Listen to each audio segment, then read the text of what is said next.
Hello again, and welcome back. My name is Gabby, and this is the help for English 11B, Unit 9, Alternative Assessment or Review. Remember, you don't have tests, so for Unit 9, it follows the same format as most of the other ones. Vocabulary, give me the definition. Remember, your words, not somebody else's. A synonym, word that means the same thing. And then use it correctly in a sentence. The sentence has to be a good sentence and not a terrible sentence.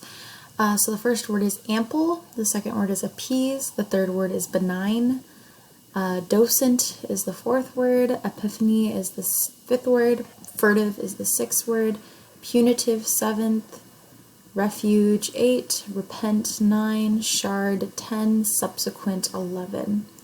For section 2, you just have to write your own example of the following. So you don't have to give me the definition, just give me an example. So participle phrase, prepositional phrase, and direct object. Remember, prepositional phrase, preposition, right? What's a preposition? And then it's a phrase with that. And then Section 3 are concepts. You give me a definition and provide examples. So that means more than once, that means at least 2 of these. So 15 is in media res, 16 is formal versus free verse, 17 is parody versus satire, and 18 is expository essay versus a reflective essay. Again, if you need any help with those specifically, let me know and we can create an additional appointment in which I can go over that stuff more thoroughly.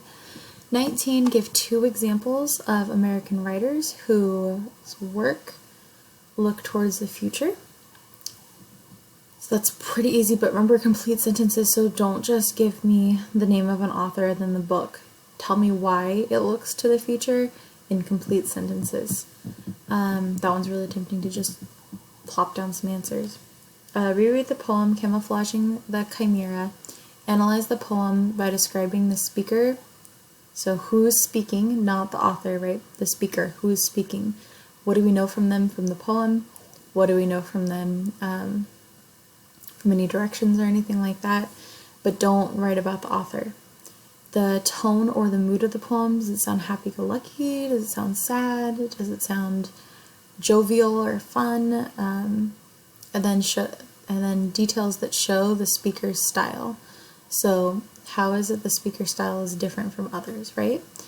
So that is for Unit 9. If you need any help, again, create an additional appointment with me, and you are almost done. Unit 10, and we're finished.